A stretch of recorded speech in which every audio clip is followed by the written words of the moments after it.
اعوذ باللہ من الشیطان اللعین الرجیم بسم اللہ الرحمن الرحیم۔ السلام علیکم یا علی مدد۔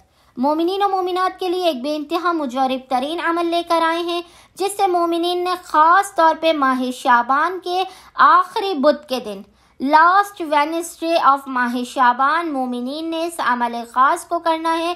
اس عمل خاص کی تاثیر یہ ہے کہ فوراً آپ کی قسمت بدل جائے گی، آپ کا برے حالات کا خاتمہ ہو جائے گا۔ اس عمل کے کمالات آپ اس عمل کو کرتے ہی خود بخود دیکھ لیں گے۔ یہ عمل ایسا ہے کہ آپ کی حاجات تو آپ کو فوراً دلوانے کا یہ عمل ضامن ہے ہی، اس کے علاوہ آپ کو زوال سے عروج پر یہ عمل پہنچا دے گا۔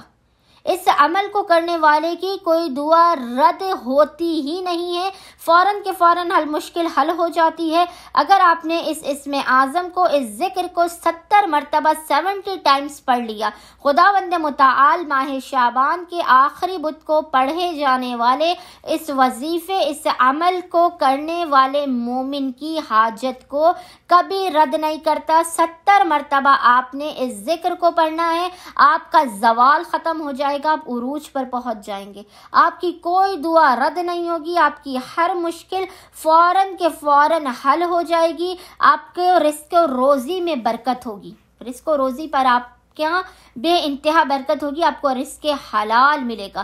اس ذکر کو پڑھ کے آپ جو چاہیں، آپ کی جو مرضی ہو، آپ خدا سے مانگ لیں، خدا آپ کی ہر حاجت کو پورے کرے گا۔ کیسی بھی مشکل میں آپ پھنسے ہوں، کیسی بھی مصیبت میں پھنسے ہوں، وہ فوراً دور کر دی جائے گی۔ آپ کو دولت بھی ملے گی، پیسہ بھی ملے گا، رزق بھی ملے گا، گھر، گاڑی، محبت، پیار، صحت، پسند کی شادی، کسی بھی چیز کے لیے آپ اس عمل خاص کو ماہ شعبان کے آخری بدھ والے دن لازماً کریں۔ مومنین نے کرنا یہ ہے کہ ماہ شعبان کے آخری بدھ آپ نے بعد مغربین سے لے کر نصف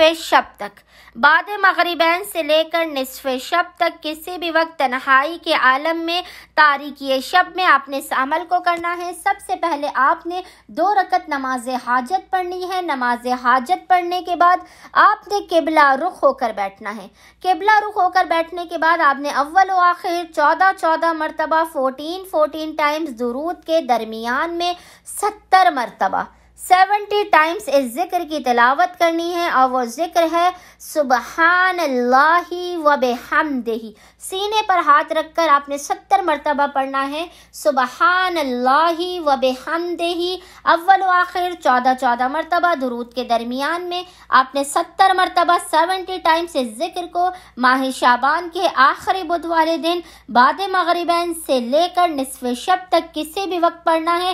اس عمل کو کرنے کے بعد آپ نے خداوند متعال کو حق محمد و آل محمد کا واسطہ دے کر اپنی حاجت طلب کرنی ہے۔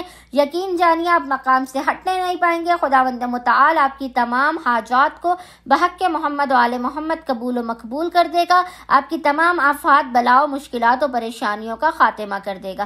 امید کرتے ہیں مومنین و مومنات کی اکثریت اس عمل خاص کو لازماً کریں گے اور ہمیں اپنی دعاؤں میں یاد رکھیں گے۔ اللہم صلی علی محمد و آل محمد وعجل فراجہم اجمعین۔